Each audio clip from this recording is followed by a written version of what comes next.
Hello everyone, আসসালামু আলাইকুম। কেমন আছেন সবাই? আশা করি সকলেই সুস্থ আছেন, ভালো আছেন। আমিও খুব ভালো আছি।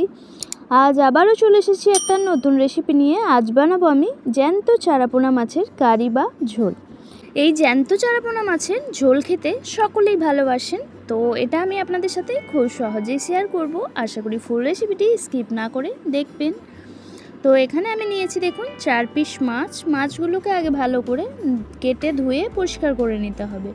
তো এখানে আমি 20 পিস করে নেব মাছগুলো, এত বড় রাখবো না, তাহলে ভাজতেও সুবিধা হবে আর রান্না করতেও। তো ভালো করে ধুয়ে নিয়েছি, পরিষ্কার করে নিয়েছি। এবার পরিমাণ মতো হলুদ আর লবণ দিয়ে দিচ্ছি।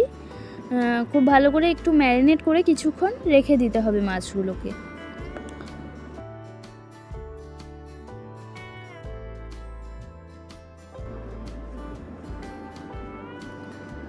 দেখুন এখানে ভালোভাবে ম্যারিনেট করে নিয়েছি, এবার রেখে দেবো কিছুক্ষণ। আর এদিকে আমি মশলা রেডি করে নিচ্ছি। তো এখানে দুটো ছোট সাইজের পেঁয়াজ দিলাম, আর দেবো কাঁচা লঙ্কা, ঝাল মতো যেরকম ঝাল পছন্দ করবেন সেরকম দেবেন।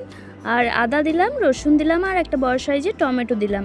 এটা পেস্ট করে নেব। আর এদিকে মাছগুলোকে আমি ভেজে তুলে নেব। তো সর্ষের তেলে রান্নাটা করব, তো পরিমাণ মতো তেল দিয়েছিলাম। দিয়ে তেলটা খুব ভালো করে গরম করে নিয়ে মাছগুলো আমি ছেড়ে দিয়েছি তেলের মধ্যে।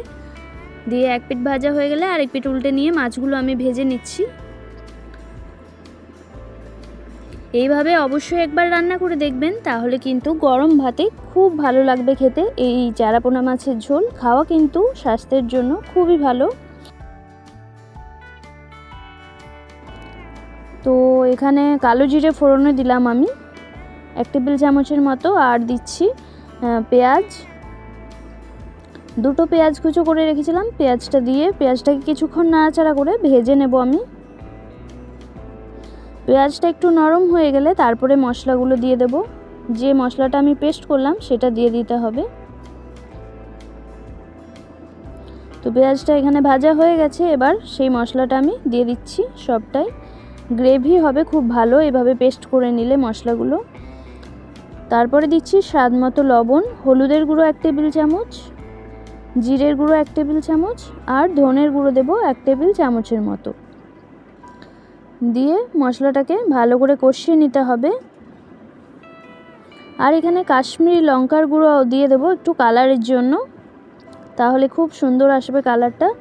দিয়ে ভালো করে মশলাটাকে কষিয়ে নিতে হবে। সামান্য একটু বাটিটা ধুয়ে জল দিয়ে দিলাম। মশলাটা কষিয়ে নেব, জলটাও টেনে যাবে যে জলটা দিলাম, আর মশলা থেকে খুব ভালোভাবে তেল ছেড়ে দেবে। তো মশলাটা ততক্ষণ অবধি আমি কষিয়ে নিচ্ছি।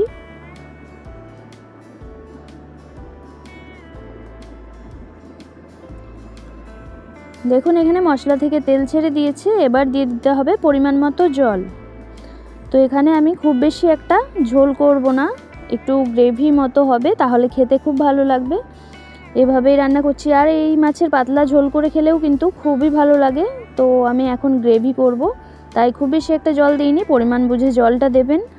দিয়ে ঝোলটা একটু ফুটে আসলে এখানে চিনি দিয়ে দিলাম আমি স্বাদটাকে একটু ব্যালেন্সে রাখার জন্য। টমেটো দিয়েছিলাম তাই। তো ঝোলটা ফুটে আসলেই খুব ভালোভাবে তারপরে সব মাছগুলো আমি দিয়ে দিচ্ছি এই গ্রেভিটার মধ্যে।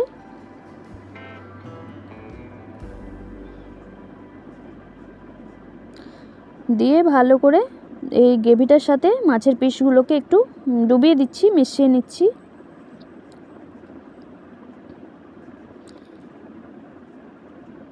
খুবই সহজ এই রেসিপিটা বানানো, খেতেও কিন্তু জাস্ট অসাধারণ লাগে।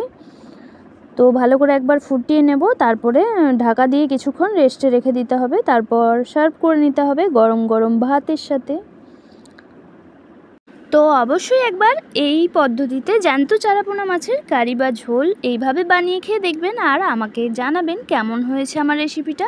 যদি ভালো লাগে অবশ্যই একটি লাইক করে দেবেন। আমি আবারও হাজির হয়ে যাব নতুন কোনো একটা রেসিপির সাথে। আল্লাহ হাফিজ।